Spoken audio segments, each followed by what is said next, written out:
BTL coming at you.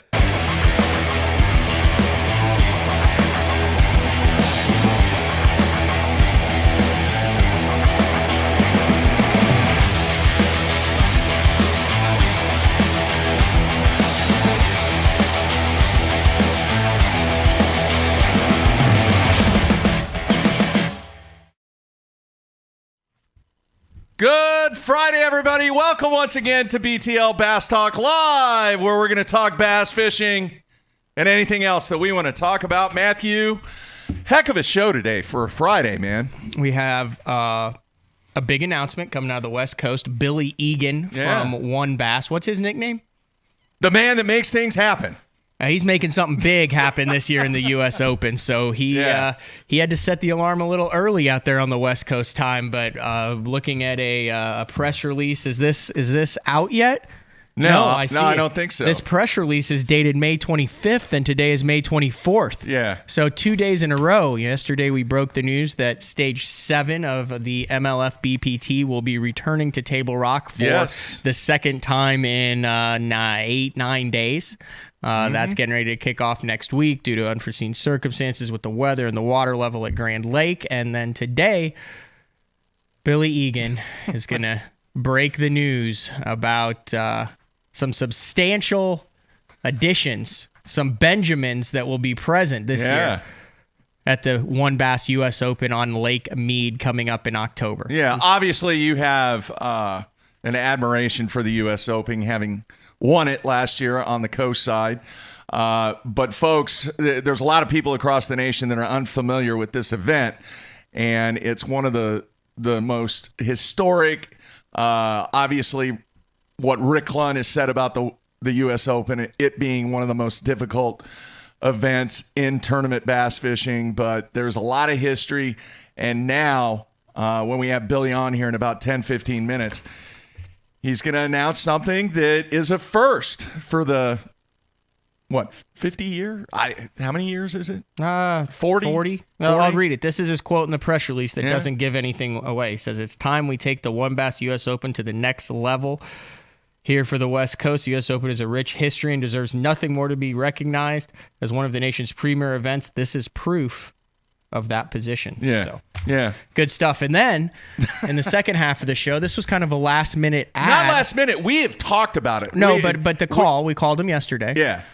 You and I have discussed this situation for a number of weeks. On a mission for redemption. Probably an angler in the most unique situation that there ever has been or ever will be in professional bass fishing. I think you're right, Matthew. Mike McClelland.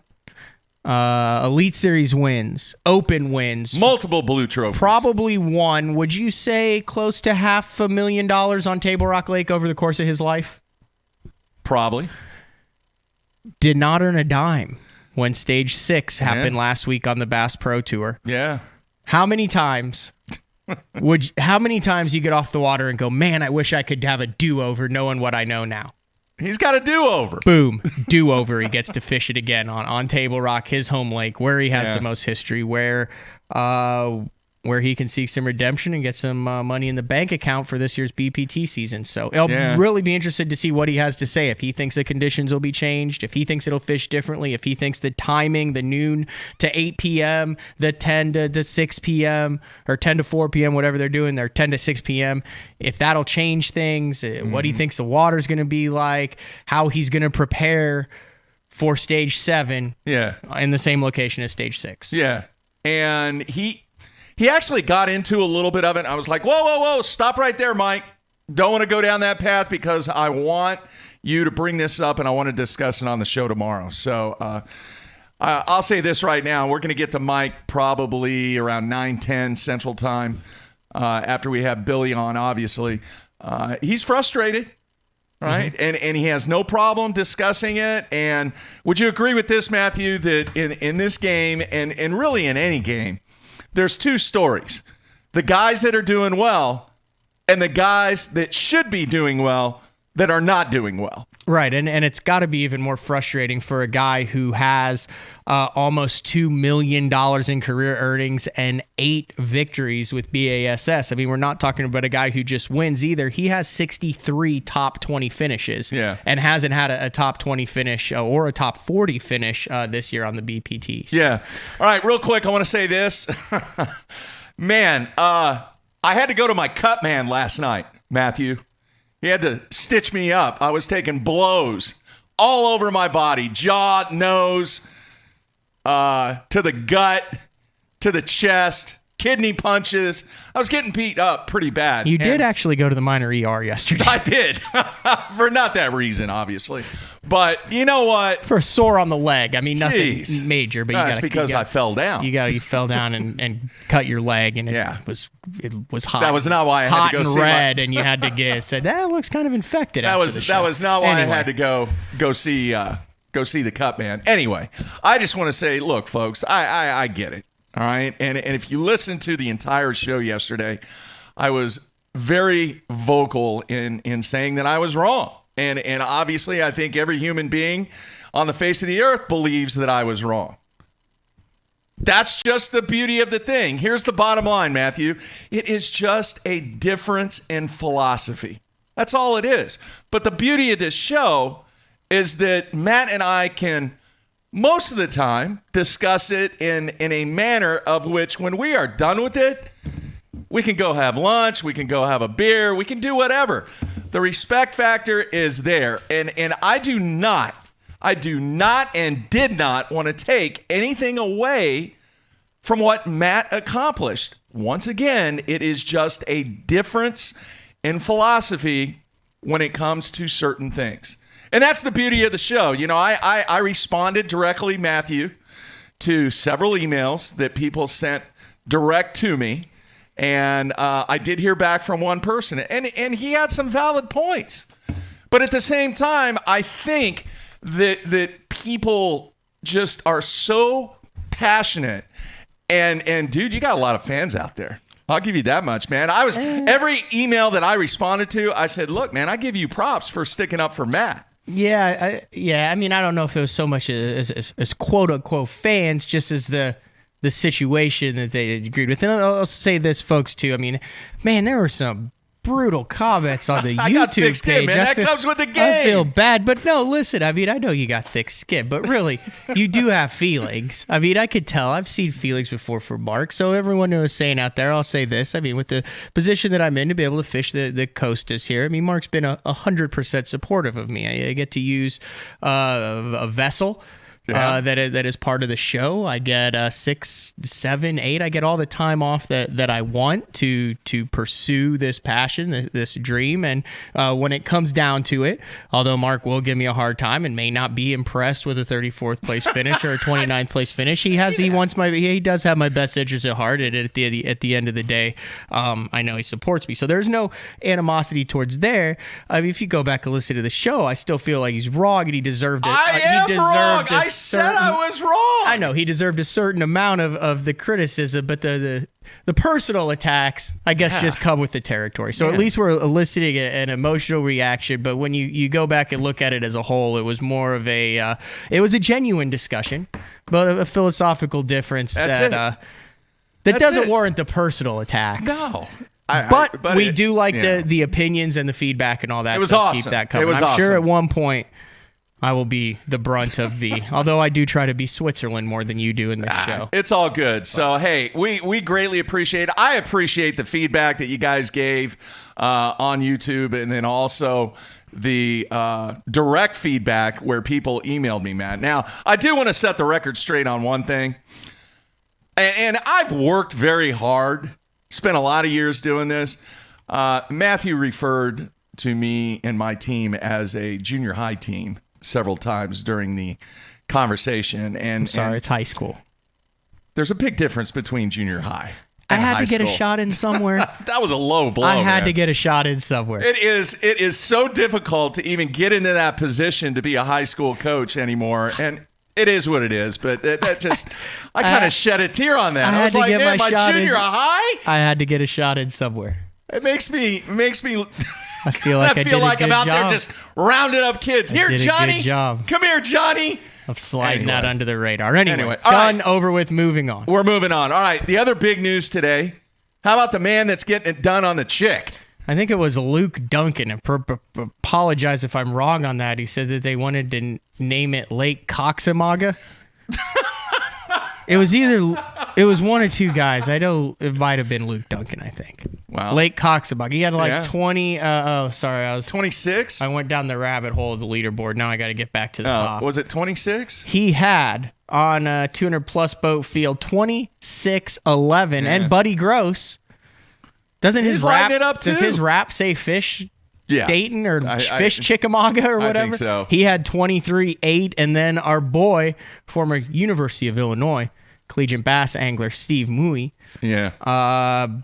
he had like a 9-pounder and 21-6. So it's some familiar names up top. I see a Sam George, a Brendan Lester, a David Kilgore, our boy from Australia, Dean Sylvester, came over.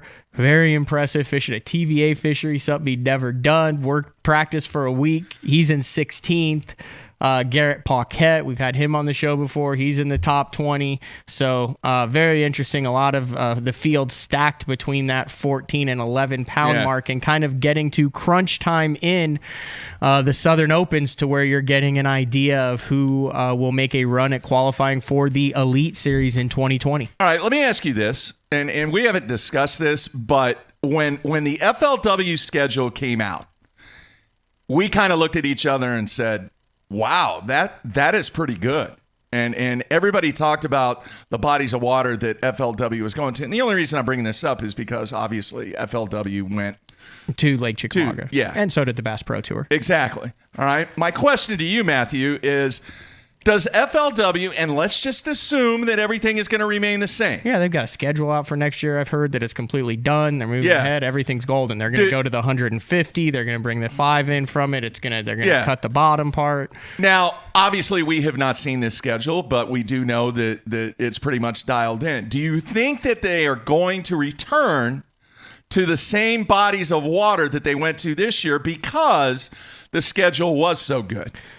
That's a good question. I mean, there really was not a low weight grind. I mean, they're going to end on Champlain, and if that takes less than 80 pounds to win, I would be shocked with the time that they're going there. You know, with what they started with the year with Terry Bolton, and the toughest grind on that schedule this year would be Grand Lake. Yeah. And it still took over 15 pounds a day to win that tournament. Yeah. So they would have a hard time unless they actually, I mean, you could throw in maybe a couple different lakes, maybe throw in a Pickwick or a Gunnersville. Yeah. Hopefully not a Kentucky Lake. You know, but I'm saying they could make a couple minor changes. But I mean, let's be honest, this was the perfect schedule at a time when they needed a perfect schedule, and the guys showed out. They did. It's going to be hard to duplicate it. Yeah. I mean, they could throw a Table Rock or a Beaver back on the schedule, or Bull Shoals, or another one, and it would be fine, but it would just be kind of a status quo tournament here. Right. With the Florida and everything in it, it was a hell of a schedule. Yeah. Yeah, we'll see if they can match it. There's one lake I always would like to see them go back to, and really any organization is Old Hickory. I talk about Old Hickory a lot, but the one event that Kevin Worth won on that body of water, eating the crab, as we've talked about before every night. Yep. It was a very unique. It was kind of a grind, but at the same time, it was very fishable. It was. We always talk about, we give bass such a hard time. We even gave the BPT, why don't we go out to the West Coast? Yeah. We never give FLW a hard time for not going out to the West Coast. Has it ever been like, FLW schedule came out, no Clear Lake, no Havasu, no Delta? I don't think any of them are going to the West Coast. I think the BPT will next year. I don't think so. We'll see, though. But I mean, it's a money thing. Think about that monstrosity that they've got to get out to the West Coast and set it up. Now, would it be okay if they went out there and they did 2 events, kind of like what the Elite Series did? They had 2 stops, and I'm not talking about going to California and then going to freaking Canada. Right, but I was just talking about the FLW schedule that they had set up. We never even mentioned them going to the West Coast, and they have a Western Series. They just had a Western Series on Clear Lake. That's a good point. But I don't think it'll happen this year at all. No. There's a 0% chance. No, with You know everything who is on. going to the West Coast? Or staying in the West Coast? That would be Billy Egan. Potentially 250. Last year, it set the record at over 220 boats. This year, after what we hear Billy Egan say, I am confident to say that the field will reach the 250 boat maximum that they have set for the WON Bass U.S. Open on Lake Mead. And why am I confident? We're about to hear why. You are correct. All right, coming back with the announcement from Billy Egan of WON Bass. Everybody stay tuned. We'll be right back.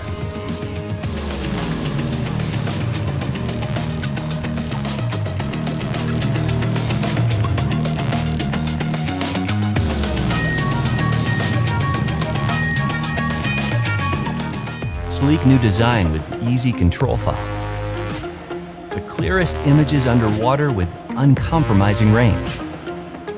Live mapping from the touchscreen. View notifications, video, even Google Maps on screen.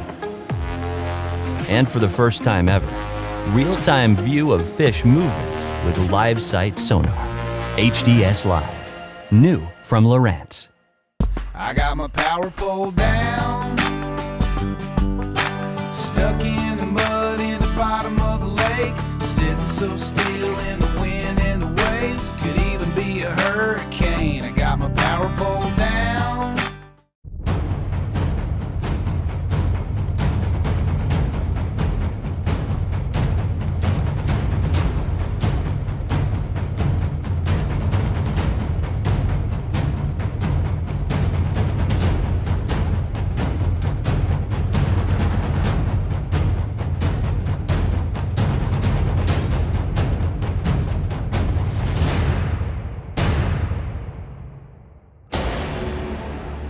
AFCO has a new foul weather rain suit called the Hydronaut. A lot of the features that I really like about it first is the speed vent hood. If it's raining out, you know, how a person gets wet is when you run down the lake and the hood comes down. With the speed vent hood, it's going to stay up. It has a camera mount in the pocket on the chest. The Hydronaut has a 2-layer, 100% waterproof nylon shell. If you're interested in a rain suit that has a lot of cool features that's going to keep you dry, you need to check out the Hydronaut from AFCO.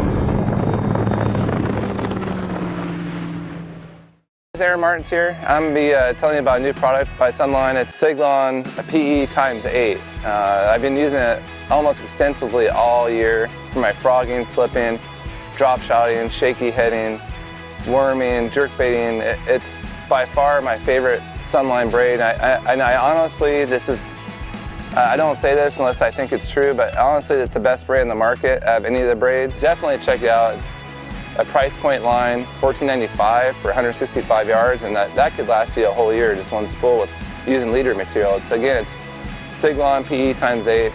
It's my favorite braid, and I think if you use it, it'll be your favorite braid too. Blue Water by TH Marine, offering LED lighting solutions for your boat, trailer, truck, ATV, and so much more. Engineered and built to be rugged with waterproof and submersible options.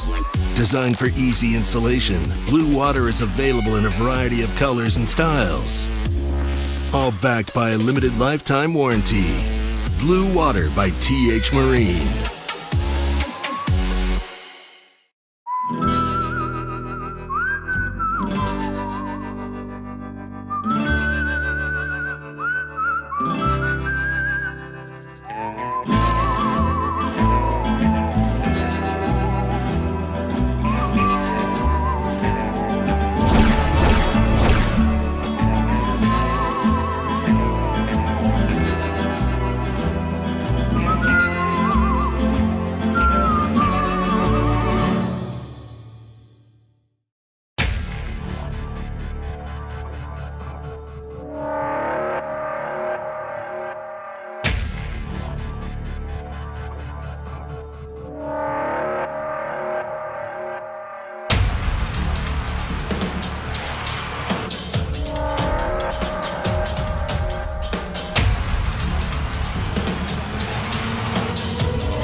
All right, we are back on a Friday, and we are ready to go to our first special guest here today. How many Friday shows have we done?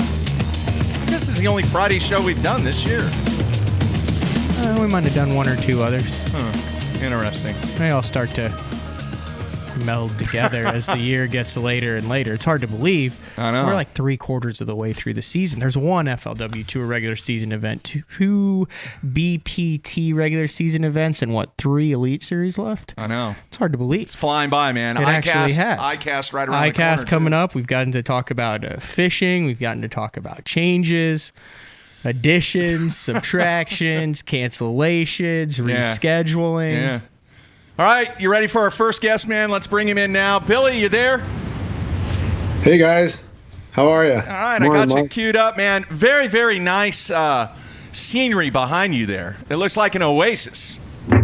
Just having my coffee in the morning before I race to get 2 kids to school before 8 and get things started at WON Bass at the office today. But I'm glad to be here and joining you guys and all the viewers. If you're listening on iTunes, what you're missing out in is some magnificent foliage that Billy Egan has in the back of his residence. Green, lush. I mean, it looks like a fountain back there, too. Fountain, like a semi kind of jungle scene. Watch this. Uh-oh. What's he doing? He's going to turn the fountain on, I bet.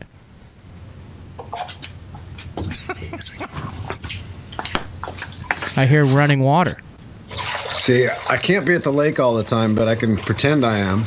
See, that's how Billy can handle being the tournament director for WON Bass. He goes home, shuts his phone off, and just sits back in the peaceful oasis of his backyard.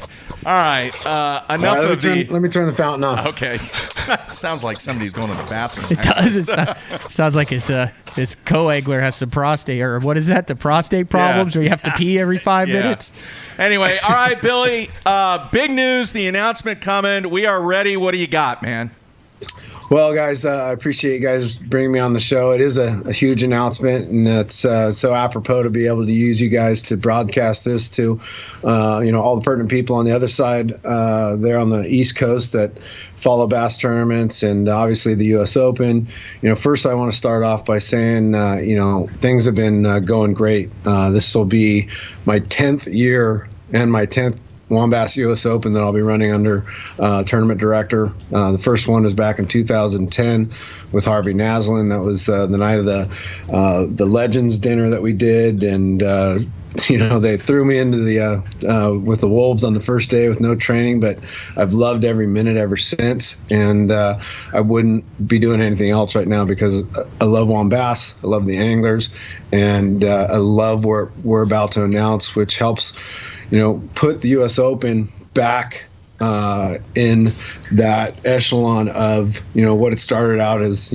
Back then they touted it as the very first $100,000 payout tournament, and I spent some time talking to some of the early winners: Rick Clunn, Gary Klein, John Murray, Aaron Martins, and our buddy Rich Tauber, talking about the payouts and talking about the traditions of it and what they meant by the first $100,000 payout tournament back then. And what I found by talking to all these guys is, it obviously has a lot of tradition. Back in the day, they would go pro on pro, which I couldn't imagine doing in today's format with 2 of the pros on the same boat. But the numbers were really strong in the beginning. It was always a $50,000 check.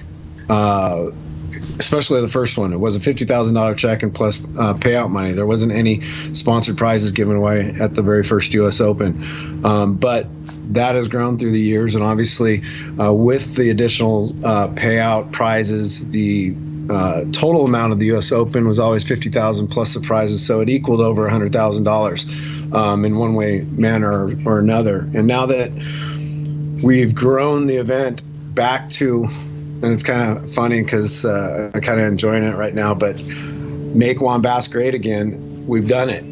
We've made WON Bass great again, and we're at the point where we can do some pretty cool things. We've got the interest of the industry. We've got sponsors that are backing us, and that's one of the first things I want to talk about is the support of the sponsors that have been with us for many, many years, and the ones that are sticking by us, and the ones that are growing with us. And I can't say enough about our 2 title sponsors, Bass Cat Boats with Rick Pierce, Dallas Hodges, Jason Brewer, Kyle Bradshaw, all of those guys over there, and the whole team at Bass Cat that bring value to WON Bass with their product and their boats and their customer service. Michelle Kilborn, Kevin Linehan with Mercury. We couldn't do these events without these 2 title sponsors that have helped us grow it. Last year we had 228 boats, which was another record-breaking attendance record. So we're shooting for the stars. I figured, what the hell? Excuse me, guys. Let's go for 250. Let's say we did it. Let's break history one more time. Let's show the industry, the anglers, everybody what the Magistry of the U.S. Open's all about. So without those 2 sponsors and all the other sponsors that have been supporting us, we couldn't do this. And we're glad to have you guys aboard again for the 7th year. That's part of the announcement also. We're going to be back with a live broadcast of the U.S. Open, courtesy of Bridgeford Foods and Life Source Water Systems. Al Bridgeford and Jay Wright jumped in to make sure that this event's going to be broadcast to the masses again with you guys there. So that's a great opportunity, great announcement I wanted to make as well. I don't know. What did you guys want? What was I going to announce today? Come on, man. What's the big announcement? I'm hoping everybody's watching and tuning in, because basically what we've done is taken this event with the 250 entries that we're going to get, because this morning, last night I announced we had 106 pre-signs for the U.S. Open. Well, we got another 5 or 6 overnight last night, so we're almost at 110 pro pre-signed anglers right now, which at this time last year we had maybe 20 pre-signs. Wow. And we are way ahead of the thing, and I'm going to go on a limb, and I'm going to tell you right now, the U.S. Open will be sold out by mid-August. So you better get your spots locked up. There's only 139 left right now. It seems like a lot, but it ain't gonna stick around for a long time. So, especially after this announcement we're gonna make, right? All right, we're ready. Well, basically what we're doing is, because we have 250 boats and because I'm confident we're going to sell it out, because of the extra money that generates based on our projected payout structure on 150 boats. Obviously, we've been getting more boats than 150 the last few years, which is amazing and awesome. So basically what we've been doing is taking that extra money that's generated from those extra boats over the 150 is, last few years we've been spreading it out evenly from first place down to last place, whatever the 1 in 5 payback turns out to. After taking a look at the payout structure and the dollars and the amounts and that actual extra dollar amount that we're spreading, I looked at the payouts, and last year's payout for Bub Tosh was, I think, $53,000 plus the Puma Bass Cat boat and Mercury motor, which put him over 120, I think, in cash and prizes and all that stuff easily, if not a little bit more. So it's pretty cool, but it just does not resonate. $53,000. The U.S. Open needs more. It deserves more. So at this year's U.S. Open, instead of spreading the money out evenly, we did a little bit different. First place is going to get a big chunk of it, and second place to 49 is going to get an even chunk of it also. So without further ado, and I hope everybody's listening right now. I see you guys wincing right now, waiting for it. Are you ready, Mark? I'm ready. This year's WON Bass U.S. Open at Lake Mead, sponsored by Bass Cat Boats and Mercury Motors, brought to you live by Bridgeford Foods and Life Source Water Systems. First place check with a Bass Cat Puma FTD with a Mercury 250 Pro XS worth $64,000 is going to win $100,000 first place check. First time in 36 years, the U.S. Open will pay out a true $100,000 check to this year's WON Bass U.S. Open champion. Wow. So you're gonna 100. You're gonna win. You're gonna get a check for $100,000, and then you're gonna be able to go sit in your $64,000 2019 Bass Cat Puma with that $100,000 check in your pocket. Yes, we just put ourselves in position to be the third, at the moment, highest payback event in the nation. What's the entry fee again? I think second to the Bassmaster Classic and the Cup. Although we haven't heard what the championship's going to pay out for MLF yet. But right now, $100,000 check plus a $64,000 boat puts us right there in third place, just under those two events. What's the entry fee again? The entry fee is $1,600 on the pro side, $600 on the co-angler side. I sent a picture, and we'll be posting the payouts. Basically, what we did is we took the excess funds, which is roughly about $100,000, and we put $50,000 in the first place because nobody's really fishing the U.S. Open for second place. And to put the U.S. Open in a payout stature of this sort really sets the U.S. Open apart, especially for the West Coast, as the highest paying event we've got. But second place is going to get the same 22. So what we did was take the 50, half of it, put it in first place, and the other half we're going to pay evenly from second place down to 50th place. So we're going to be paying 50 spots at this. Where'd he go? He'll come back. U.S. Open at $3,000. Now that doesn't count the $2,100 or $1,000 in included option on the big stringer, and that doesn't count all the incentive things going on, like the rewards programs. Bridgeford Foods is coming back with the $50,000 break the smallmouth record. So there's $50,000 hanging out there right now, and that fish was on the line twice last year at the U.S. Open and broke off before it got to the boat. Bridgeford Foods is doing the Bridgeford Foods in the boat again with 2 free entries for the following year. Lawrence is back. You name it, Daiwa, St. Croix, all the prizes. This is going to be just under, if not close to, a $500,000 pro payout with the purse, the boat, and all the prizes. All right. If somebody wants to enter, what do they need to do, Billy? If they want to enter, the easiest thing to do is to go online, either at wonbass.com, and click on the schedule and results button on the left-hand side. Right there, you'll see a button that says sign up online now. You can also access it from wonews.com, which is our Western Outdoor News page. If you click the events page there and click the WON Bass logo, it'll take you there. You can call the office today or next week if you want it, 493660248. I'll take your entries over the phone. Some guys are having some issues with their credit cards not matching their addresses and stuff like that with our online system, so I'm here to help you guys. But the May start reduced pro deposit period, so the guys could secure their spots. So instead of pro deposit, we reduced it to $200, and that ends May 31st. So that was one of the reasons why we got as many pre-signups as we did, to try and get people locked in and to use this announcement to say, hey, you know, there's roughly over 130 something spots left. That's it. I kind of joked because April 23rd I said there's 229 spots left. And everybody kind of joked, and Todd Woods out there, he's like, Bill, come on, tell me when there's only 10 spots left. Well, a couple of the guys have been saying, what's the drop dead date to enter? Well, the drop dead date based on our entry form is December 3rd or October 3rd, but I've kind of been enjoying replying to people's comments with that question with actually, well, when we have 249 entries is the deadline, because that's going to be coming faster than the October 3rd date. I have a special place in my heart for the AAA side of this event.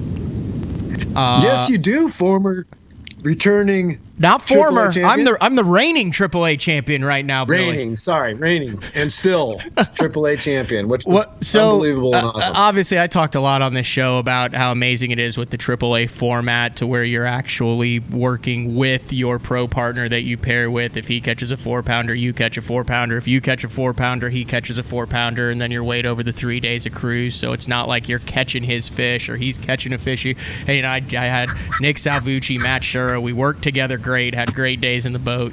But does any of this payout go down to the AAA side too? And if there's a guy like me that wants to just go out and then spend all the money that I'm going to make in the slot machines and then go fish for 3 days with some West Coast guys, I mean, what's the deal on you made more after the U.S. Open on the slot machines, I think.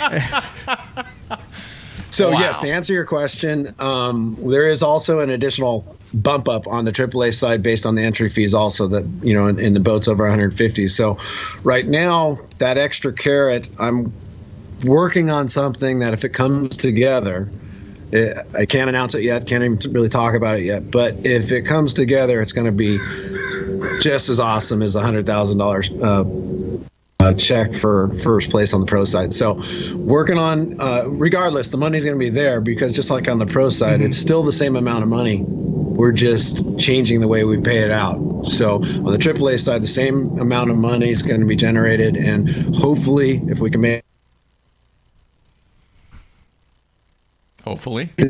this. All right, Billy. So what else can we talk about? Hey, real quick. One more thing. Okay. Yeah. Well, the Angler of the Year 2020.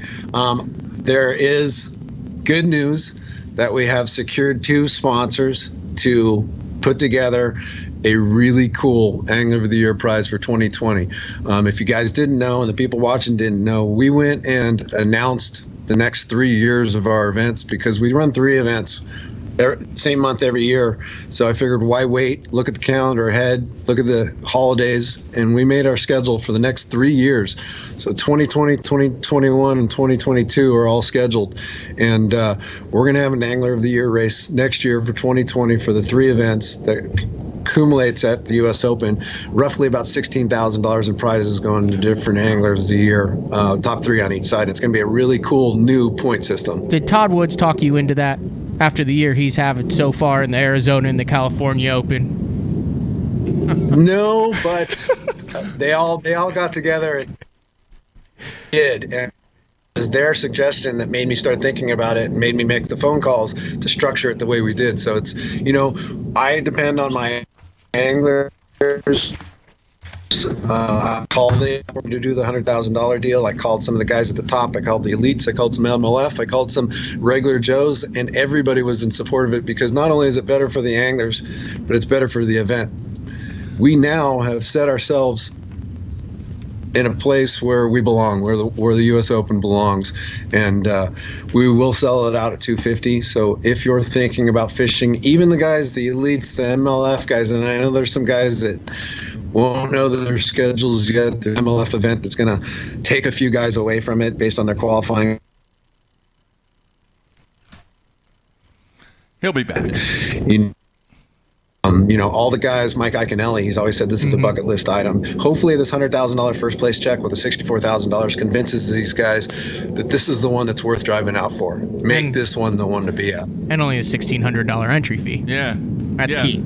All right, last thing, Billy, real quick, please tell the people once again, what is the phone number that if they want to call an entry and get an entry? The other thing is the web address, www.wonbass.com. WON. WON. Well, yeah, we got 2. You can go to WONBass.com, WONBass.com. Click on the schedule and results page, which will take you to the section where you can enter online. You can also go to our home website, which is WONews.com. Click on the events page, and you'll see the WON Bass logo, which has all the events in it as well, and information about the events.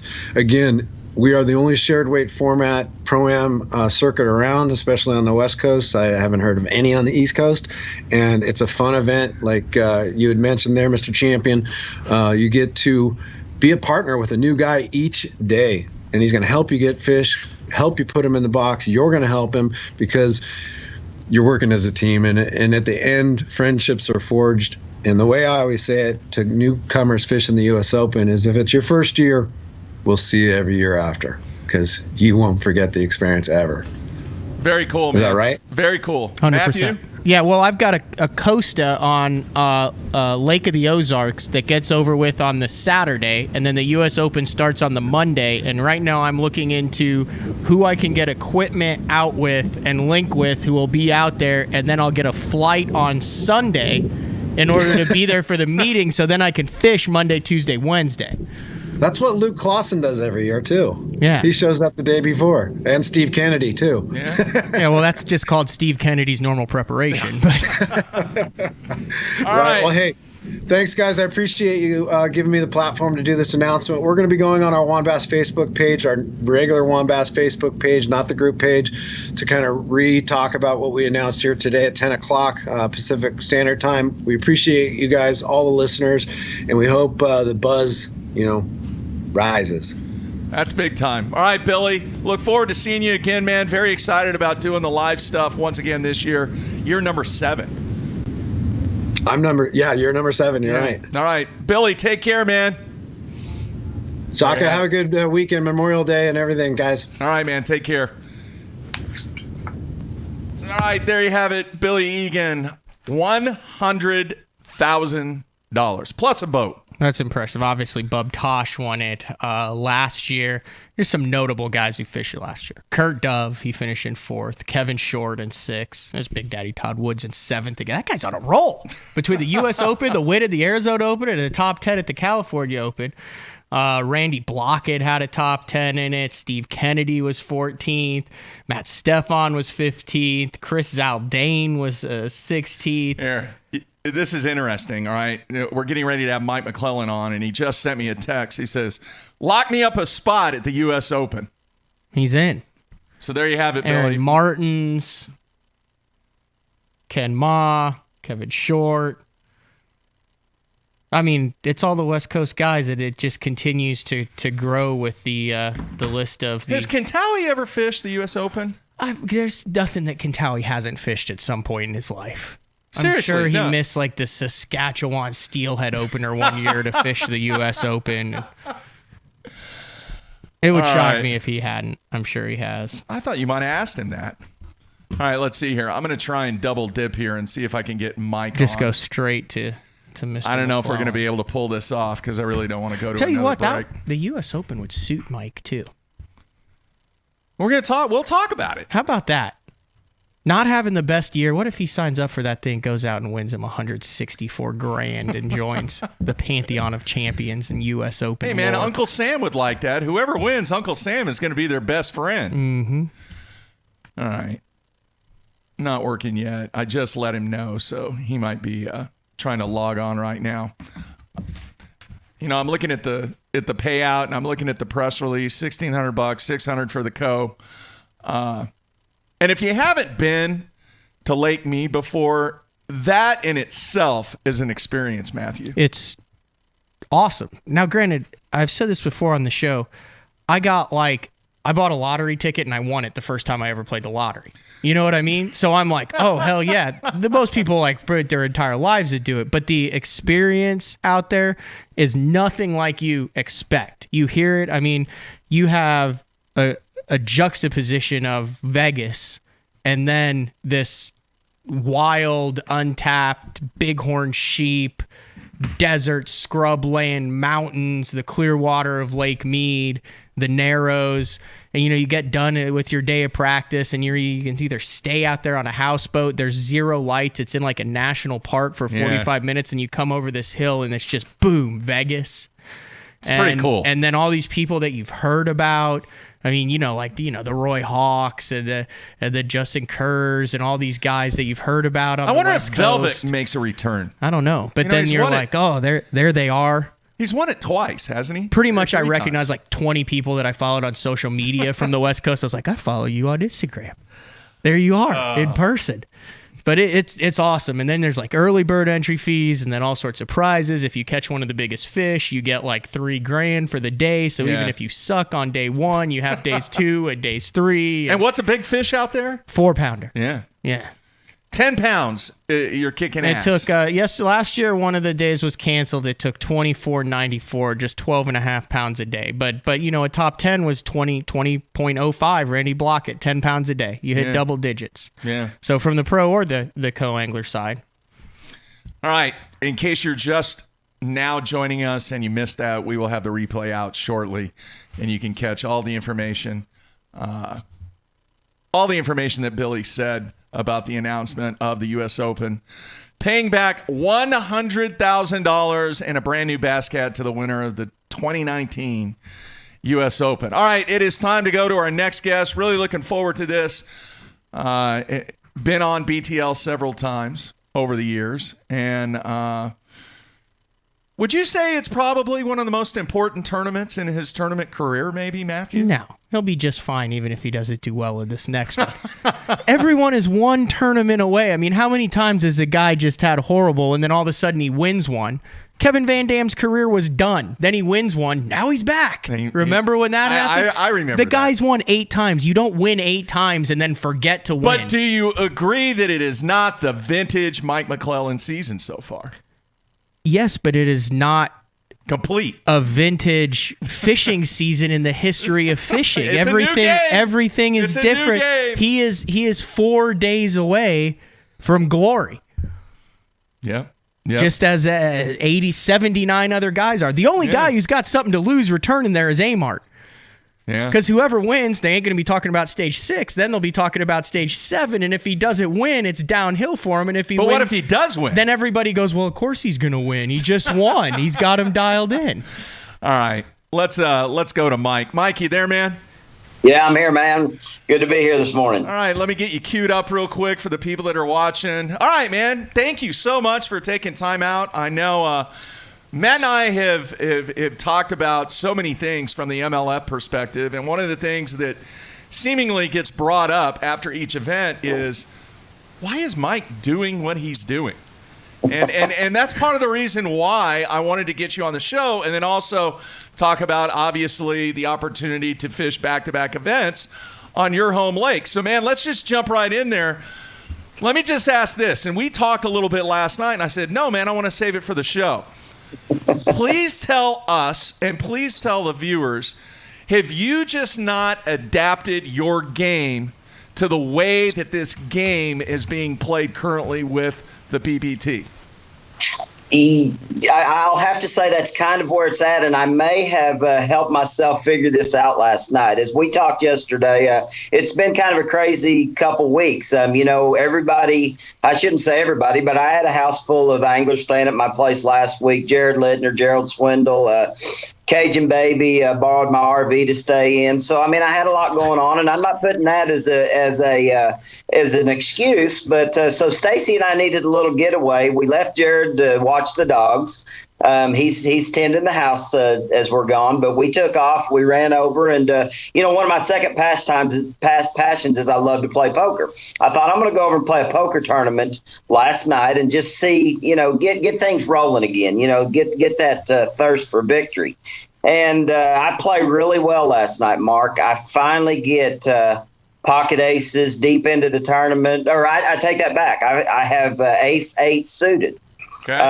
The flop comes ace 6. I thought, man, I finally hit my hand. I limped in, didn't make a big raise. A guy calls me. I tried to slow play it. He's got pocket 5s. The turn is a 5, and I get beat. So I figured it out. I cannot slow play anymore. And I feel like that's kind of what I'm doing in Major League Fishing. You cannot slow play when you hit the water in Major League Fishing. That's a really, really good analogy. It's a tough break last night in the poker tournament. It is. It's interesting that you say that.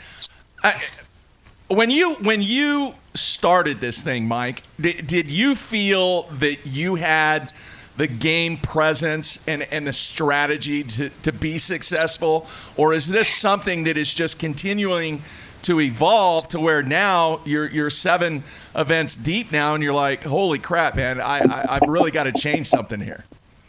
Well, a little of both. When the season started, I am stoked because I've competed in Major League Fishing Cup events since the inception and really felt like I've got this figured out. I've been doing this and felt like I was pretty strong. But when you brought the 80 best anglers to the Bass Pro Tour and you put them all on the water at one time, the competition level has absolutely gone through the roof. It's quadrupled. When we were only fishing against 8 or 10 guys in the cups, things took place a lot slower. We had no practice. There were a lot of things that were different, and I really didn't take into consideration how much things were really going to change. I thought you could still go out and kind of formulate your day as it went, but the more I've fished, these events this year, the more I've realized you have got to go out and hit the water as fast as you can and don't let up all day long. You can't go out and catch a few doing this and then think you're going to switch and practice a little bit more. You've got to have a plan and run with that plan all day. And honestly, it's not all been about the fact that I just haven't caught them. It's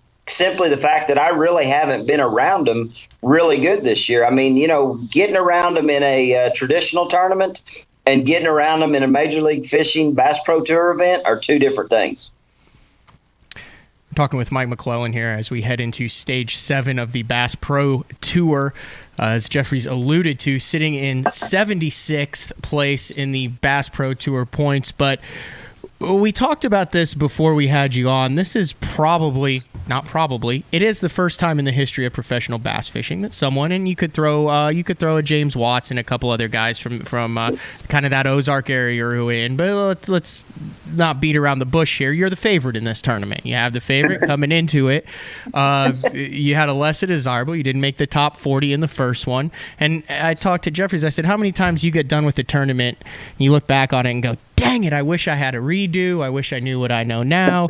And then boom, you have it now. It's crazy for $100,000 to save your season coming up where you just spent an entire week and a half. So just kind of talk us through your mental standpoint, what you're thinking, your game plan, what you learned from last week that'll apply into next week. I mean, you should be unstoppable heading into Stop 7 now.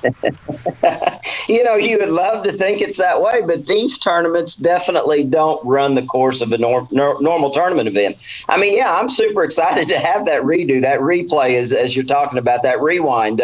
Linda and I actually did an interview with Allie last week, Wednesday or Thursday, and we talked about just this. Wouldn't it be awesome to have a rewind? And I don't know if Allie had any idea that we were maybe coming back yet, but it was one of those situations that we're both, we want this. We want to rewind, and then to find out the next day that we're getting it, we just both kind of sat there and looked at each other in awe. I mean, neither one of us did what we felt like we should have done. I tell you one thing that I've really found myself doing this year is trying to spread myself too thin. The one thing that I've really sat back and analyzed, especially after the last two events on Smith and Table Rock, is you've got to maximize a section of the lake as much as you can. And knowing Table Rock as well as I do, knowing it end to end, knowing the options I had, I spread myself way too thin, and I never settled into a section and just maximized everything about that section I knew. And that's one of the changes that I've got to make next week, and it's all about landing in that right section. I'm not saying you don't have the ability to move. You don't have that ability to make that move. But you better hope you pick the right section. You better maximize it the most you possibly can. And you better put up some big numbers. Now, do I think the numbers will be as big next week? There's no way I'm going to say they're not, because every one of these events we go to continues to surprise me the way the 40 guys you're fishing against catch them. All right. I have no idea what the answer is to this question. Mark and I don't know either. So obviously you guys have a really strict set of information rules. So, once a tournament starts, you can't talk with fellow competitors about stuff. You have a practice period. You have a no information period. Obviously this goes down. There's like guys who are still fishing. You can't get info. Guys who have been eliminated who are able to watch for 2 days before the Grand Lake event was canceled and it went back to Table Rock. Where does it stand as far as, can you go back and watch what happened last weekend? Can you talk to other guys about it? Or what's the practice info rule, and how does that work heading into next week's Stage 7? Essentially, when they made the announcement during the finish up of the championship day when Aaron won, we got the announcement roughly about it was right at 2:00. So it was 30 minutes before championship day had ended when Aaron won. So a lot of us were watching, live. A lot of us were catching up on what was going on.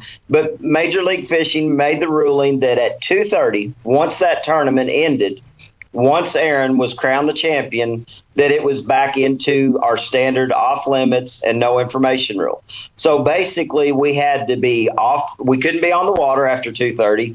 We had to quit watching any of the live broadcast, anything that we could do to gain a competitive advantage. Now, as anglers, Jared and I, or whoever chooses to, we can talk about strategy up until practice starts. So if Jared and I choose to talk a little bit, Crete and I talked a little bit about, our blunders. I mean, he was kind of in the same boat. I feel really bad. Crete had a little incident, hurt his back. He's not feeling real good right now. But, he didn't have the event he thought he was going to have. But, we can talk strategy, just general fishing up until practice starts. But, it's really interesting when you're staying around a group of guys. It's kind of like you feel like you're walking around with blinders on. I mean, you don't look at the deck of a guy's boat. You don't pay attention to what he's doing when he's rigging his tackle. And even though, you would think that would be an odd situation, we've all kind of flowed into it. We all do our own things when we're rigging tackle. You can't, get tackle from other anglers that are still in competition. So, it's a more one-on-one game, or it's a more, you're by yourself. You don't have any help whatsoever at all in this deal. And you just got to, let it go. Mike, let me ask you this. As an angler and somebody that's been involved with MLF for quite some time now, was this the right decision? In other words, are you okay with doing back-to-back events on this? Or would you, and I know you've got, and it's quite widely known as we're talking about it right now, your knowledge and experience on Table Rock, but was this really the only option that you guys had? I applaud Major League Fishing and the all of the guys that got together. And I'm going to be honest about this. I had no idea until the announcement was made that it was even an option. I mean, I'm scratching my head trying to figure out what might happen. I really feel like Major League Fishing did the right thing, because as you go back through history and you look at how many times, which it hadn't been a lot, but anytime an event truly gets canceled, so many times we haven't been able to reschedule. It is, really important this year, with this being the inaugural year of the Bass Pro Tour. We've got to have 8 events before Redcrest. With what's going on over in Northeast Oklahoma and really everywhere. I mean, it's not just Northeast Oklahoma. I mean, northern Missouri is still flooded. Northeastern Oklahoma, the Arkansas River, is at record flood stage. To me, this was like one of the only options, and it blew me away when they made the decision to go there. But, they searched every lake in the area that possibly could work, and whether it be because of streaming video or permits that had already been issued, there just wasn't another option. The one thing I'm going to say, and you keep bringing that up, with all of my knowledge, all of my history, Table Rock's going to fish totally different next week than it did last week. I mean, the lake is right now back on the rise again. I don't know if we're going to see it come up 2, 3, 4 feet, or if it's going to stabilize. Springfield had 6 inches of rain the night before last. There's a lot of that water coming down the James River. There's going to be more color in regions of the lake. So, in my opinion, Table Rock was a great event. There were lots of fish caught. It's a great venue. I mean, with Bass Pro Shop being right there local, Big Cedar, the Shooting Academy, everything sets up really well. And then the other thing people have to think about is not only the anglers, but the officials. If we would have tried to reschedule, could we guarantee that we had the 50 best boat officials that we've trained to be available for a week that, we didn't know when it was exactly going to be between now and Redcrest? So I applaud Major League Fishing and the staff that put together this plan. There's going to be some guys, you're never going to appease everybody, but I really think it was the right call. All right. We just had Billy Egan on, made the big announcement of the U.S. Open. You sent me the text. Are you seriously going to consider making a trip out there? I'm definitely going to consider making a trip out there, but I think the one thing that is going to possibly keep me from making that trip is the next 2 Bass Pro Tour events. I believe the Final Cup is on the dates of the U.S. Open, if I'm not mistaken. So depending on how the next 2 Cup events go for me is going to make that determination. But no, I think that's awesome what's going on with that organization. I fished the U.S. Open 2 or 3 times back when I was just starting to, fishing tournaments. I met John Murray when I was 16 years old. I met Byron Belvick. I met all of those West Coast legends when I first fished the U.S. Open back in the 80s, and I haven't fished it since the 80s, so I would love to make a trip back out there. I don't want to make that trip because I didn't make the Cup, but if for some reason I don't make the Cup, I'm going to think about it. And obviously, if you're not intimate with the intricacies of the Bass Pro Tour format this year, every 2 tournaments, they take the average of your points, and if you're in the top 30, you make one of the 4 cups. So heading into stage 7 and 8, that would qualify Mike for the 4th and final cup that'll be filmed in the dark later. Obviously in October, it sounds. And I don't know if I have my dates in front of me. I mean, it may be that it is Cup 3, but I want to say it is Cup 4 that falls on the U.S. Open dates. I don't have my tournament calendar right here in front of me. All right, my last question. What would be a successful table rock for you next week, Mike? I mean, 100% in my opinion, a successful table rock tournament puts me fishing on championship day. I mean, anything that gives me the opportunity to possibly qualify for the final cup is definitely going to be a win. But I feel like with my knowledge of table rock, the way I've competed this year, I mean, for me to turn this season around and really get things going, I got to be fishing on the final day. All right, my last question is, and I've asked this question multiple times on this show. It's a 3-part question, and I want you to apply it to what you're going to do this next week. Somebody calling you? It's Billy Egan looking for the entry fee. That's Billy asking for that $200 deposit. It's only a $200 deposit, Mike. All right, even though you had a struggle last week, I want to know, what did you do right? Man, that's a tough deal. I mean, I fished 2 periods a day right during that event. I mean, if you look back at the way my event went, the first day, my period 1 and period 2, I was right in the thick of it. On my second competition day, it was period 1 and period 3 that I caught him. I have, for some reason, missed a period in about every one of these events that we fished, and you can't do it. I mean, you look back at the guys that have advanced through the course of this new Bass Pro Tour format, and you've got to put 3 solid periods together. And it's not that I'm setting on one hole or trying to push something. It's really the fact that I've made a move and I haven't landed on them in 1 period. So the big thing that I've got to do, like I said earlier, I've got to make sure that when I make that move that I know I am going somewhere that they are loaded up, and I've got to figure out what it is I've got to do to catch them during that one-off period I've had in most of the events through the course of this year. It's 3 periods a day. You hear the analysis in football, basketball. You can't play a half. You can't play a quarter. Whatever it is, you cannot fish two periods in Major League Fishing and expect to advance on. A little moral lesson there. Do what? I don't know if I should. Missed periods are always scary. Oh, jeez. Oh, man. That might be the line of the year on the show. Unbelievable. Oh, my. Did you conjure that up? He really did. I did, that. and then I contemplated whether I should let that. It was just too good. I felt like it walked a fine line. That, like I said, that might be the line of the year on the show so far. All right, Mike, the second part. What did you do wrong? Man, probably, like I said, I tried to.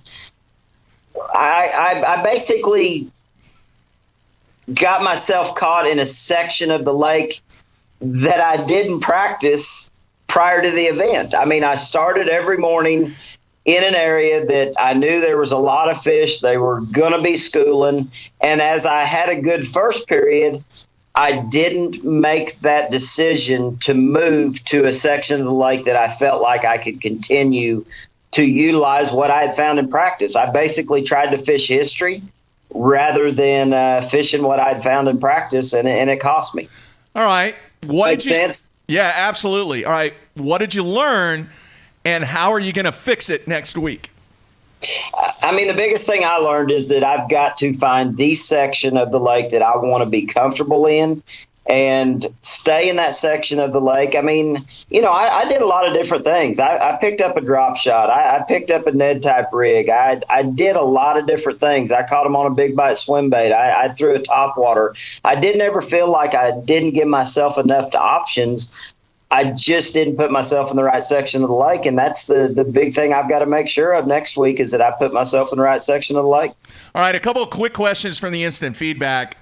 Jake in Ohio wants to know if you've ever played in the World Series of Poker.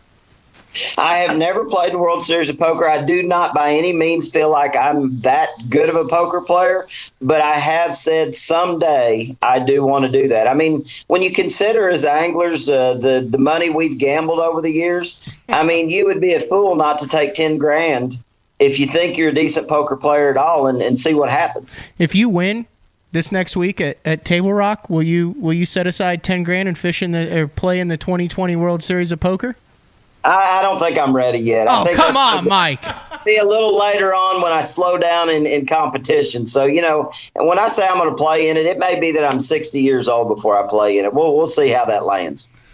All right, man. I mean, do y'all want to front my entry fee for it? We've already done that with one person involved in the industry. I think you were a part of that, and I was a part of that. How much exposure did I get based upon my performance? You got a lot.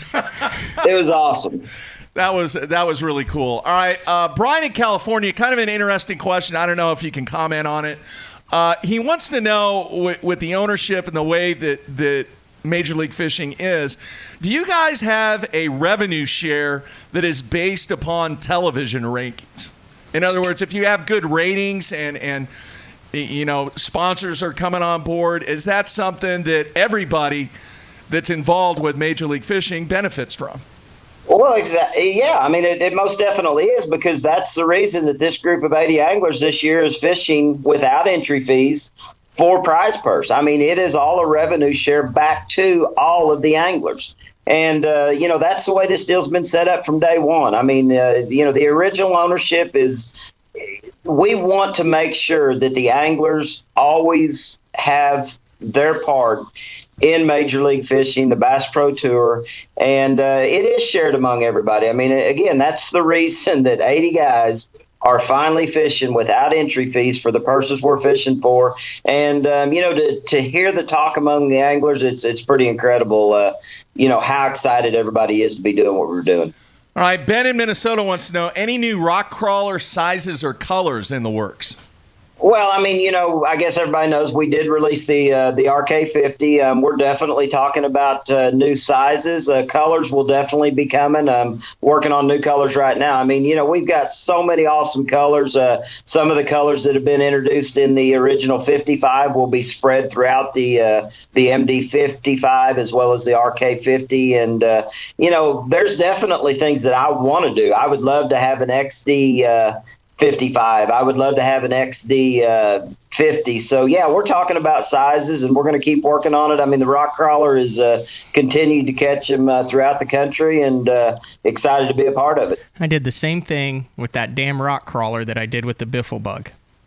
For What's that? 2 freaking years, I had all my buddies going, "Oh, you got to throw this rock crawler. It's the deal." And I'm going, "No, I got the wiggle warts. I got all that." Just like for 2 years, they were like, "You just cast the biffle bug out and crank it in." And I'm like, "No, I'm sticking with the football jig." Then this spring, Dave Rush finally talks me into it. I go to the store. I buy me 4 rock crawlers, and I make about 10 casts. I make about 10 casts with it and go, "I really messed up."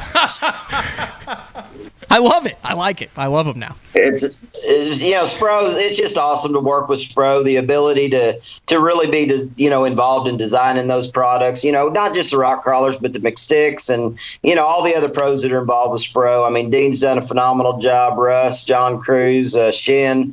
It's just cool to be a part of that organization. Mike, I'm curious. I admired your skill level at this technique. And you've lost that admiration? He did say that in past tense, didn't he? There's a reason. All right, there's a reason, because I want to know, has there been an event, and I can't remember the events off the top of my head except for the last one. Have you thrown the football jig at all this year?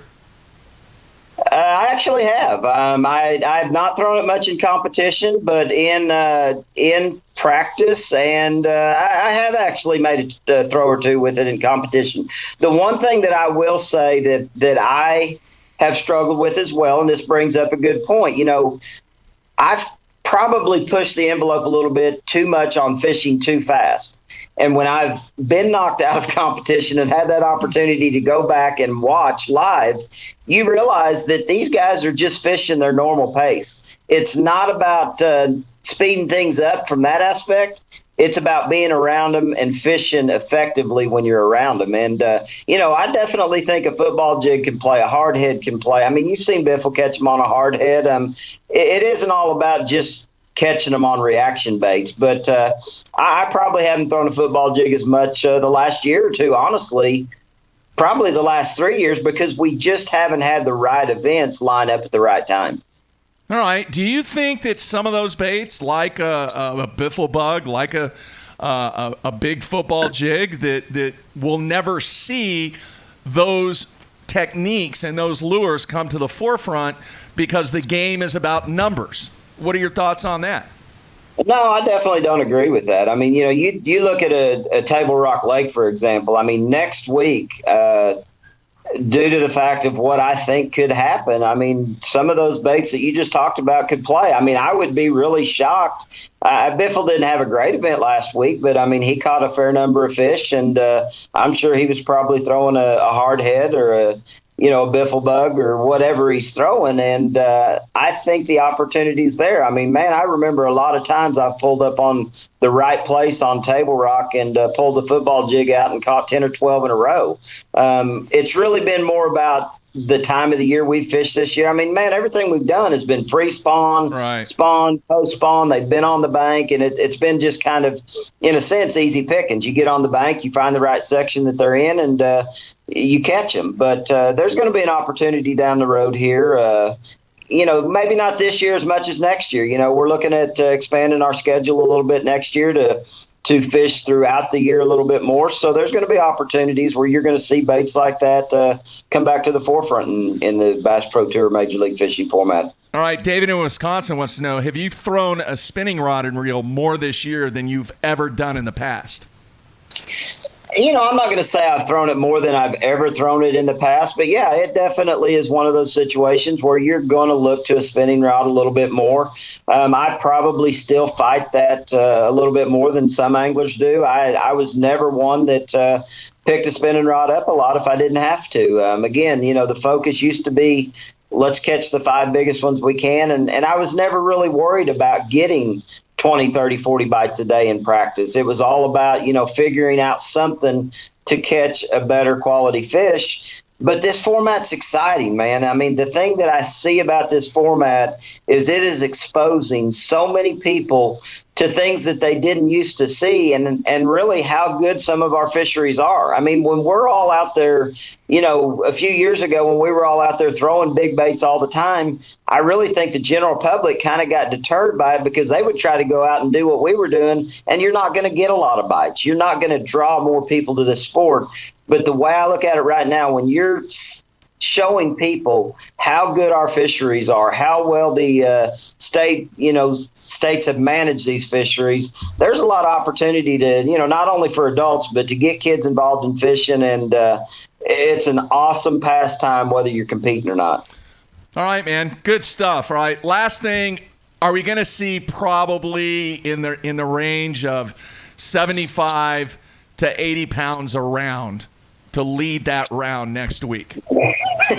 Yeah, I would say to lead for sure, because some of these fish that have been scattered up and down the banks, I think, are going to school up, and there's going to be some guys land on some schools of fish that allow them to load the boat in a hurry. I mean, without a doubt, there may not be the whole field catch them quite as good, but again, I can't keep making those assumptions. I've done it at a couple of events this year, and you look at the standings last week, and there really wasn't a huge gap from the guys at the top and the guys that just moved on in qualifying. I mean, what did it take? Right at 90 pounds in both groups to move on after 2 days. And I know guys, lay off them a little bit and things like that, but Table Rock's full of fish, and this group of 80 anglers are the best in the world. And when it happens next week and you're around them, I don't think you can lay up at all. You can't slow play. You better get out there and catch them as quick as you can catch them. One more thing. I just want to put this to bed. I've seen some comments where they're like, good Lord, they're going to catch every fish in Table Rock. These fish are going to have pig cushion bass. Explain to the people how many fish are in Table Rock and what percentage of fish these 80 guys are actually targeting. I mean, I really feel like, we're below 10, 15% of the population of fish. I mean, I used to fish with a gentleman years and years ago at Table Rock that scuba dived. And he said that there are so many more fish swimming around out in the middle of the lake under balls of bait than ever get close to the bank, other than those times a year when they're up there spawning. But even then, I mean, a lot of our fish spawn in treetops. They spawn on ledgy banks that you would never conceive fishing that time of the year. So we don't target that many of the fish. The lake is full of fish. It's as healthy as it's ever been. The format we're under, being able to catch, weigh, release, it all works hand in hand. I mean, those fish continue to bite. I mean, it was crazy how many fish through the course of the week I caught that looked like they had not been caught this spring. So the lake's full of fish, and I really don't think that we don't even touch the population when an event like this goes on. There's only 40 of us a day on the water. That's what I say. You said 10, 15%. I'm thinking less than 1%. And you may be right. I mean, I don't know how many bass truly are in the lake, but I feel like 10% was a low number. You got a fisheries biologist we're that trying could to get him in on on that. the That show. would be an interesting to get a fisheries biologist to see, like, kind of do a sample, and then with the every fish counts, I've seen the statistics of how many of those 1+ pound fish the entire field caught, and then what the species breakdown was, to where you have a biologist going, I can estimate that they caught 0.002% of the spotted bass that live in Table Rock. And you may be right. I mean, like I said, I don't think we even touch it. Mm-mm. Hey, last question on the instant feedback, then I have one more. Frank in Michigan wants to know, how many guys do you think that'll be duplicating what A-Mart did or trying to duplicate what A-Mart did?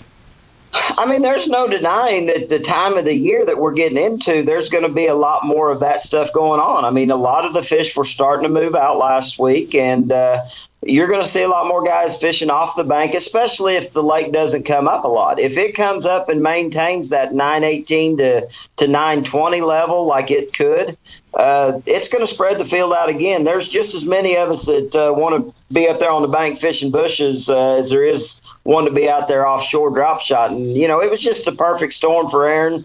The days, the way they set up, the fact that Aaron loves to catch them the way he catches them. And Aaron's always done good at Table Rock. That's just one of those lakes that fits his styles and abilities. And, hats off to Aaron Martin. I mean, I just shook my head as I looked on, as the event rolled on and I saw what he did that final day.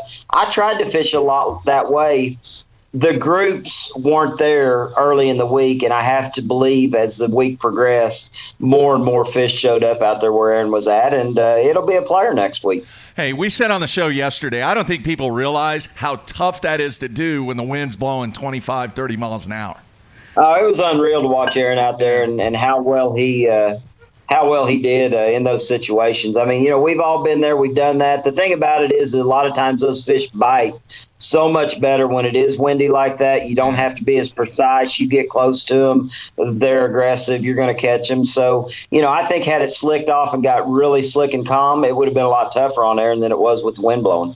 All right, man. Greatly appreciate you taking time out, Matt, or Mike. Matt's over there. Mike's right there. That's there. Yeah. Jeez. And, I'm pulling for you, man. I've always been a Mike McClelland fan, and I appreciate it. Hopefully things will go your way next week on round 2 on your home lake. Well, I feel blessed to have had the career I've had. It really hurt last week. The last 3 events I'd fished at Table Rock, major events. I won the Elite in 14. I won the Open in 17. I finished second at the Costa there last year. So it was pretty tough to get the finish I had last week. So I'm looking forward to turning it around next week. All right. Mike, take care. Best of luck to you, and we will get together and play some cards soon. We'll do it. We'll see y'all. All right. See you later. There you have it, Mike McClelland. And good stuff, man. He seems to be there. He's in the right mental frame of mind. He is. He seems to accept he can't force a victory. We talk about the mental side of the game. He seems to be in a good shape. Yeah. Yeah. Even after that, is that called a cooler? Even after the bad beat? Yeah. In the poker game. That was brutal. But he said he went deep in it, and yeah, hopefully he got it. I expect him to be lurking around the top of the Yeah. What was the question I asked you at the tracker. beginning of the show, or beginning of the segment? Is this one of Mike McClelland's most important tournaments? Yeah, and I said no. I say yes. All right, and I'm not Well, he's talking fished about 251 with Bass and a ton at FLW. I not- mean, dude, if he doesn't cash a check here, he just goes on to the next one. But we talk so much about the mental game. And what did you just say? You said he seems like he's in a good mental phase with what went down last week. Dude, he's going to catch him. He's going to catch him this time. I hope so. I really do. Confident. I hope he does. And he talked about the adjustments that he needs to make, and We're going to have the to take things a commercial break before that he the needs show to do. ends. Why is that? Because I got Abe Lincoln chilling out in the truck, not in the studio. What? What bill is Abe Lincoln on? Oh. You forgot again? Yeah. Can I walk It's off all the right. set to No, go no, get it? no, No, no. I have We'll to do sign it. it for you. I No, have we'll to do sign it. it We'll for do you it on the show. next No, week. we can't put it off. I want Dude, to. it's been put off a number of days. What's another weekend? It's all good. I've got it. I'm going to sign it for you. No, on we'll do there. it. We'll do it next I week. brought it. I specifically went, and then I bought a pack of gummy bears so I could break a 20 so I could have a 5. We'll do it next and I week. ate all the gummy bears. We'll do it next week. All right. The next thing I want to ask you real quick, and then we're going to wrap things up. I asked Mike the question about the football jig and the biffle head and everything. You see a lot of those guys that are really, really good at non-finesse techniques. Not that they're not good at finesse fishing. Mm-hmm. They've kind of struggled. You agree with that? The offshore guys. Hold on. Let's look this up just for a second. Because in my Let's look at glancing specialists. Let's look at specialists and From the see bottom where, up? and see where specialists are from the bottom up. Not in a negative way, just in an interesting way. And Yeah. we'll kind of in an analytical way. I'll do the standings here. And I will give Major League Fishing credit. They have made their site very navigationally friendly now. To get this stuff, the stats. Jason Lambert, specialist, ledge specialist, one of the best ledge specialists ever out there. Like Big time. There are tournaments where you're like, yeah, everyone's fishing for second. Yeah. Paul Elias, Specialist. I'd say he's a specialist. He's a cranker. Brandon Coulter, he's a junk fisherman. He does a bunch of different stuff. Yeah. Britt Myers, bunch of different stuff. I'd call Mike a specialist. Yeah. Kelly Jordan, what? He's catches big fish, but what else is he? He's a grass guy. Yeah, he loves the grass. Guy. You know what? I haven't been around Roy Hawk enough to know what his specialty is. I mean, he seems to catch him in a variety of different. Yeah. Let's see. Hold on. Let me keep going. What happened? Watson. Now, Watson's the biggest surprise out of the entire BPT season to me. Yeah. Because I thought he would really blast him. He's in Yeah. 70th right now. You want to talk about the buzz toad, the dock. I mean, he fancies himself a junk fisherman, a specialty. That's another intriguing story that's going down this next I think week he'll on catch Table him. Rock. Elam is really big with electronics and offshore stuff more than you'd realize. You think that he would? He'll get the hang of this Done a thing. little It just better. takes All him a right. while because what those guys with the electronics are finding is, when you have 2.5 days to find those offshore schools and put Yeah. together that stuff, now you've got a day and a half. Yeah. If you don't No, find that's them in a a good day, point. then you've Good only point. got a half day, and then you have to scramble, and now you're Yeah. competing against the Gerald Swindles. So how far up are we? We're in 68th. Tommy Biffle, definitely a specialist. Kevin Van Dam in 66th. I mean, the guy's won all the cups. He's not. But doing you know the one thing, every time that I've seen him on camera, what do you think he's been doing? jerk baiting. Yeah. You'd think you'd catch him at Smith. You think you'd catch him at Table Rock. And he is catching him. He's just that. He finishes 50th a lot now. Yeah. 50th, 60th. Yeah. Ish Monroe, specialist. Yeah. Brett Height, specialist. Yeah. Rojas, he's won one, but he's in 61st, specialist. Yeah.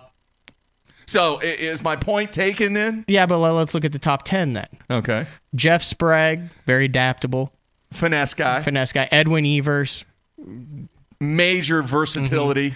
Brent Ehrler is a specialist, but he happens to be a specialist in what has excelled on the BPT this year. Yeah. Mark Rose. That's an intriguing one. Because he is in a the specialist. Jason Lambert camp. Yeah. But Mark Rose has adapted more to the finesse techniques. Because he's adapted to the game. Yeah, and he's also in West Memphis, Arkansas, where he's fishing those rivers and has to learn how to get bites. Yeah. And so that's an interesting that's big one. time. Jordan Lee, incredibly versatile. Yeah. Michael Neal, incredibly versatile. Yeah. Todd Faircloth won literally coast to coast. Yeah. Jacob Wheeler, incredibly versatile. Yeah. Now, Stephen Browning has power fished his way into the top 10 in the Angler of the Year points. Yeah, because the stuff that I saw him do bushes at Table Rock, that's what he was doing. He flipped Trash's stuff at Smith. Yeah. He flipped at Conroe, chatterbaited, powerfish. So he's like one of the guys and then Iconelli rounding out the top 10, probably the most famous. So and then you can go Ottifo, Andy Morgan. Yeah. I mean, so is that theory kind of? I think it is. I think the guys who really pin their tournament success on one or two things that have gotten them through are struggling to adapt more than the guys who have a pile of rods on the front deck and aren't afraid to fish 30 foot deep or 6 inches. Hopefully it's not going to take them 3 years to figure it out. Hopefully they will get dialed in. It won't. And also some of it might not be figuring it out. I mean, you see guys every single year on the Elite Series and FLW Tour who have had 4 or 5 good years of won Cups Classics, and they'll have an off year. It's bass fishing. Yeah. So you're just assuming that Mike's having an off year because of this format. Well, the guy's fished since 2011, Mark. It's not like he's new to this format. I know it's a cup. I know the practice is different, but it's not like it's new to him. I mean, it's new to Jeff Sprague. It's new to a number of these anglers. Yeah. But it's not new to Mike. So maybe he's just having an off year. You kind of blame it on the format, and it's just a combination of everything. think that is a good analogy of what's taken place so far through 6 events, though. All right, we'll see. We'll see. All right, you know what you haven't done? And we're way. This is an hour and a half show today. I'm going to hold off till next week. I really want to make sure that this new phone system, that the information that I got from Microsoft is good. So we will take phone calls sometime next week. No show on Monday. Everybody be safe. Enjoy your 3-day weekend. And we will go Tuesday, Wednesday, Thursday next week, and I'll work over the holiday to get our show lined up. You going fishing on the Arkansas River? Was that not crazy? I mean, we watched that barge thing. The 2 barges hitting the... Fortunately, it sounds like everything, although it's blocking a couple of the gates, it sounds like everything is structurally... It was just wild to see that whole situation develop. And I've spoken to a number of people, Matthew. They've never seen water levels as high on the Arkansas River, and it's some of the bodies of water around here. The shot of the water coming out of the Keystone Dam was amazing. Every single gate opened up. It is just chaos below that dam. How many anglers that finish in the top 10 on Table Rock Lake will be seen in the top 10 again on Stage 7 on Table Rock Lake? I'll say 4. 4? I'll put the over-under at 4. What are you taking? I was going to take 4. I think half is way too high, but I think 3 is way too low. Yeah. I think 4 of the 10 will be the same guys. Yeah, I agree. Does John Cox win the Open on Chickamauga? Yes. By how many pounds? It's not going to be close. You think it's a runaway victory for John Cox on Chickamauga? Wire to wire. That would, I believe, put him in the Classic with the win in your in back end. Yeah. Yep. He's dominant, man. Dominant on that body of water. All right, that's going to wrap up the week right here. Hopefully the stream ran well. Again, I know we had a couple of glitches there with... now it's Egan's internet. Yeah, with Egan's internet. We got through there. We got through it. Replay will be out there soon. $164,000 $100,000 check plus $64,000. The Bass Cat Puma for the U.S. Open. A lot of money. Does that make you want to get out from behind the live stream desk and cast for cash? No. Would I like to fish it maybe one time? Yeah, but I'm serious about it, dude. That'd be a cool deal. I'm serious and I want to fish it on the pro side, but it'd be easier to fish it on the AAA. Maybe I'll just film it all for AFCO Bass Boot Camp. I'll go straight from Lake of the Ozarks, no practice, drive overnight to Meade, 17 hours, and then fish for 3 days. That would be very cool, and especially documenting the whole thing. You think it might? Yeah. $1,600. Yeah. It's less than a Costa entry fee. Look into what is that private jet company that all the golfers have? Yeah, no, that's what is just a tad outside my price range. I can't remember what that's called. What is it? I don't know. Anyway. All right, folks, everybody, please be safe over the holiday weekend. We will be back on Tuesday. I want to thank Billy Egan and Mike McClelland for being a part of the show today. Once again, keep the feedback coming, and we will look forward to coming at you once again next week on Tuesday. Everybody be safe. We're out of here.